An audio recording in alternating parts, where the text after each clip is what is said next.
¿Qué tal? Muy buenas tardes y bienvenidos a Merindades Digital. Seguimos con más asuntos, más protagonistas. Hoy vamos a hablar de un tema verdaderamente importante para las merindades, y es que el 4 de junio estuvo aquí el director general de Carreteras e Infraestructuras, Jesús Puerta, para hablar de ese inicio, ¿no?, de la licitación de las obras de la CL 629, por si alguno anda perdido, la carretera, el último tramo, el que nos une con Vizcaya. Y de ese asunto queremos hablar con el procurador socialista en las Cortes de Castilla y León, con Jesús Puente.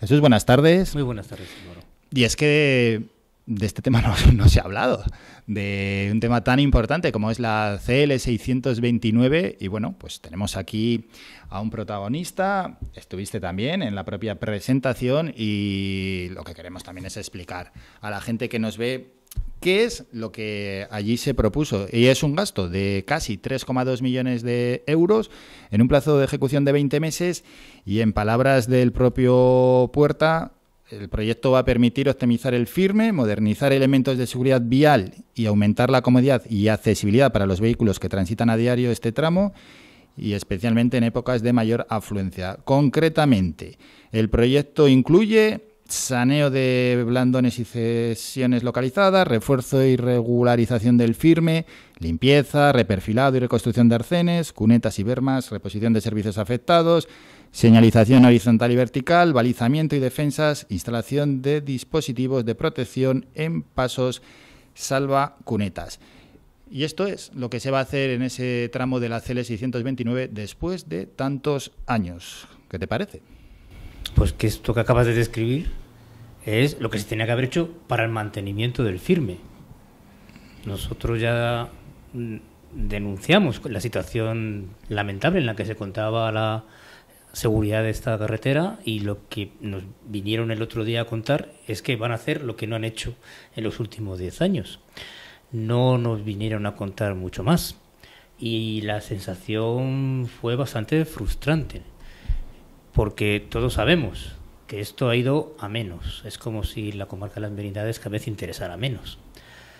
Y han venido porque en un momento determinado todos los alcaldes de la comarca, durante muchos años peleando por ello, habían conseguido una especie de frente común, donde todos, independientemente del color político, pues reivindicaban que esta carretera no podía seguir así. Ni siquiera, muchos no conoceréis que hubo un montón de movilizaciones hace ya más de 20 años y más de 30 para pedir una autovía.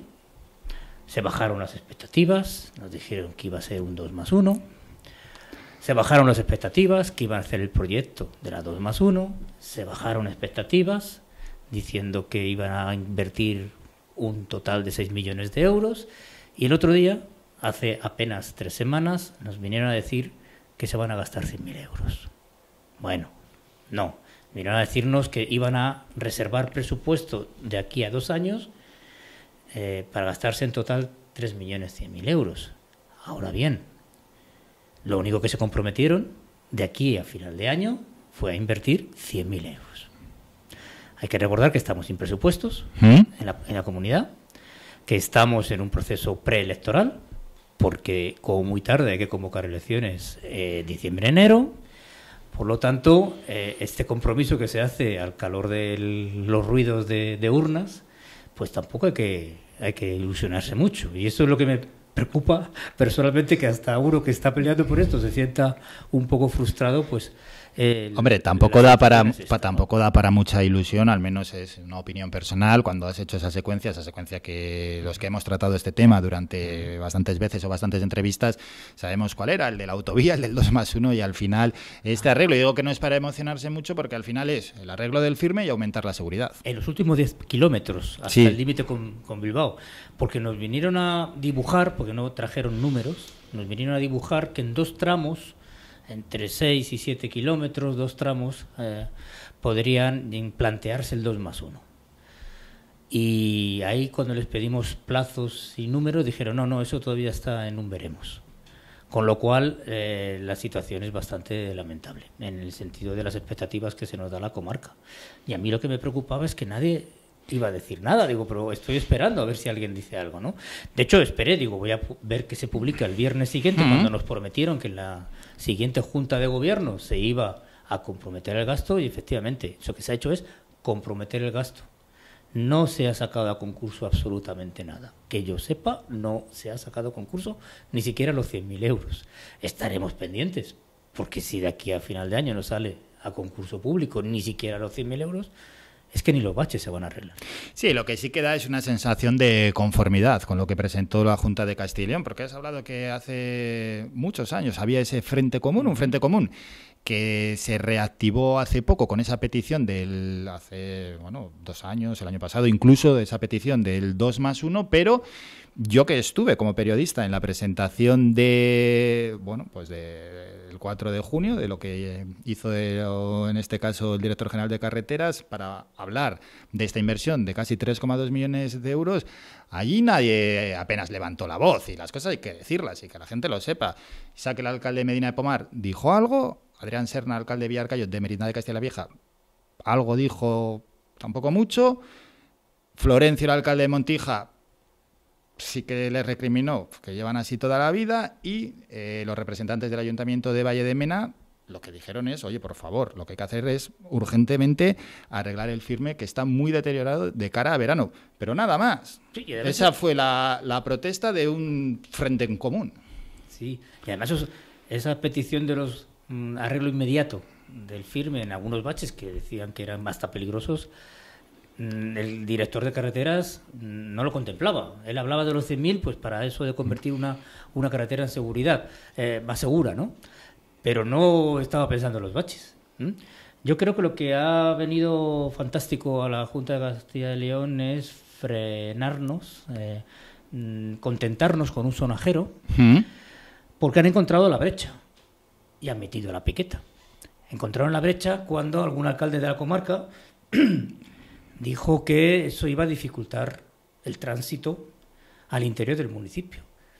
Y cuando nada más empezar, el director de carreteras compra el argumento y dice, hemos abandonado el 2+1 porque hay problemas de movilidad entre las zonas de los pueblos por lo que pasa la carretera, a mí ya se me encendió la luz y dije, ya está, ya han comprado el argumento. Es decir, han metido la piqueta y han reventado ese muro de contención que estábamos levantando entre todos.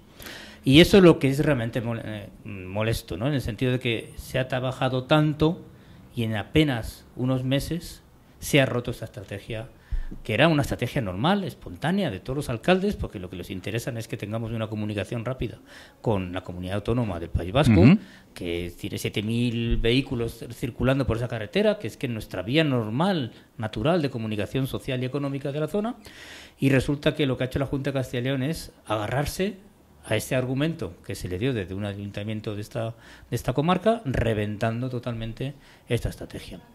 Y no solamente este alcalde, es que detrás de este alcalde que rompió esa estrategia, la presidencia del Partido Popular en la comarca no ha hecho nada, ha hecho seguidismo, y los que no querían hacer seguidismo, ahora que ya están con el Partido Popular, pues ya se tienen que callar. Y nos ha callado a todos. Ha agitado el sonajero y todos adormilados. Porque para que esto no sea un elemento de conflicto electoral. Nada, ya para concluir, ¿no? Con el tema de la CL 629, da la sensación que esto se va a quedar así. La autovía es totalmente inviable. El 2+1 sí que ahí sacaron como unos gráficos, unas imágenes de posibles tramos. Da la sensación que si no se ha hecho, no se va a hacer jamás, y que la carretera que nos va a unir con Vizcaya va a ser así siempre. Se intentará mejorar el firme y mejorar la seguridad, y lo demás, pues bueno, serán cuentos y sueños, y quizás algún día alguien proteste algo más. Esa es mi sensación viendo el recorrido histórico y viendo lo que se ha expuesto. No sé si tienes esa misma impresión, si tienes otra diferente, pero yo ilusiones con que mejore de manera sobresaliente la carretera que nos une con Vizcaya no tengo ninguna expectativa. Si nos decantamos todos por el pesimismo... No, pero por ser realista, pero si no protestan... Yo estuve allí y un poco levantó la voz mínimamente algún alcalde. No, hombre, no. No, yo realmente creo que así se va a quedar, para ser sincero. Desde el punto de vista político no tiremos la toalla. Ya. Yo no quisiera tirarla. Yo creo que esta manta del pesimismo en algún momento nos la tendremos que sacudir, ¿eh? Porque decían, no, es que tenemos solamente 14 millones en la Junta de Castilla y León. Ya, pero si hubieras empezado primero manteniendo la carretera y después invirtiendo con proyectos plurianuales, estoy convencido que esto se podría haber salido adelante. Dices que no invada el pesimismo. Desde el Partido Socialista, que estáis en la oposición en las Cortes de Castilla y León, ¿qué haríais? ¿O qué os queda? ¿O qué mensaje podéis lanzar? Yo creo que hay que seguir recuperando la necesidad de que es necesario una infraestructura estratégica.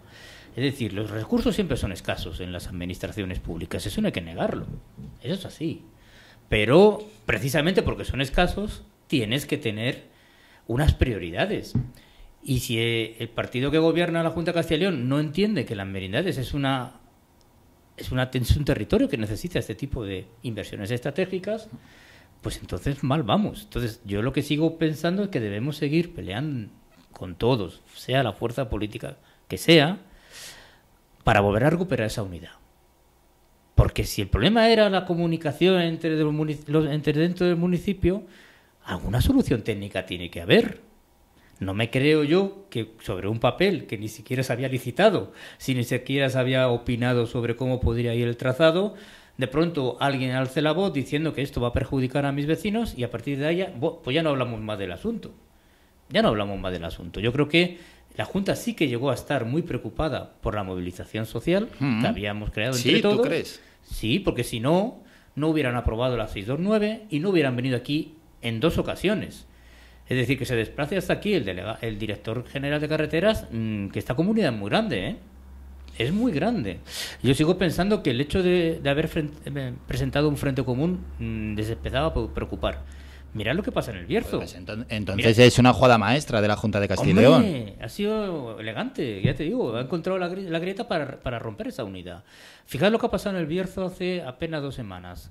El consejero, cada vez que le preguntamos de sanidad, le preguntamos en las Cortes qué pasa con los pediatras en el Bierzo. No, es que no hay pediatras. Bueno, pues el otro día salieron a la calle miles y miles de bercianos y hay pediatra. Ya tienen pediatra. Yo creo que la acción política es importante, tanto la de los partidos políticos, la de las instituciones a través de los ayuntamientos y de la sociedad. Y de la propia sociedad. Y yo creo que sí, que ha sido una jugada maestra. Trajeron el sonajero y nos han dormido. Bueno, pues con ese ejemplo de la comarca del Bierzo, puede servir como ejemplo también para las merindades y movilizarse para ciertas cuestiones. Vamos a dejarlo de la CL 629 y antes de despedirnos quería preguntarte una cosa, y es que desde el PSOE en Castilla y León habéis pedido el desarrollo de una enfermería escolar, que lo habéis pedido esta misma semana.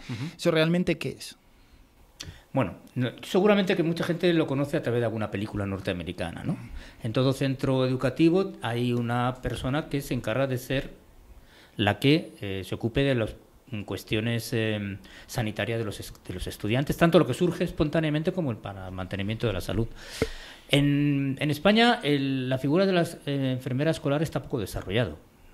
Hay que reconocer, sin embargo, que en los últimos años hay comunidades autónomas como la valenciana, incluso la murciana y la andaluza, que ya han apostado por una enfermera escolar. Esto significa que en nuestros centros escolares tenemos a una profesional de los cuidados que se va a encargar, primero, de algo tan importante como el manejo de la medicación de alumnos que tienen necesidad de ella, ¿no? Según las últimas estadísticas, cerca del 19% de los escolares tienen una situación crónica o van a desarrollar una situación crónica. Esto significa pues que algo tan sencillo y habitual como que un niño esté bajo tratamiento y necesite una toma de medicación o una inyección en mitad de su periodo escolar de 8 a 3 o de 10 a 2, pues hay una persona que está responsabilizándose de esto, que está pendiente de este niño. Pero es que las enfermeras escolares también tienen un papel muy importante en lo que es educación para la salud. Pueden colaborar con el equipo directivo y con el equipo docente en programar educación para la salud para todo tipo de prevención. Durante el COVID fueron muy útiles. Allá donde había una enfermera escolar, el orden, la claridad de ideas, los protocolos se aplicaron con mucho más criterio. Por ejemplo, en Madrid, que donde están bastante más desarrolladas en toda España, que hay más de 1000 enfermeras escolares, en situaciones de este tipo, ellas fueron las que organizaron, pues desde el tipo de los diagnósticos, quién debía entrar, cómo no, cómo se mueve uno por dentro del centro, y creo que es un recurso que le daría mucho más calidad a nuestros centros escolares. Bueno, y lo preguntaba no porque haya sido una ocurrencia de última hora, sino porque lo defendiste. Sí. Y una vez que hiciste esta propuesta, ¿cuál fue la respuesta? A mí me preocupó mucho que no hay mucha intención por parte de la Junta Escolar, la Junta de Castilla y León, de desarrollar la enfermera escolar, porque ellos están apostando por concentrar enfermeras escolares solamente en centros donde haya niños con necesidades especiales.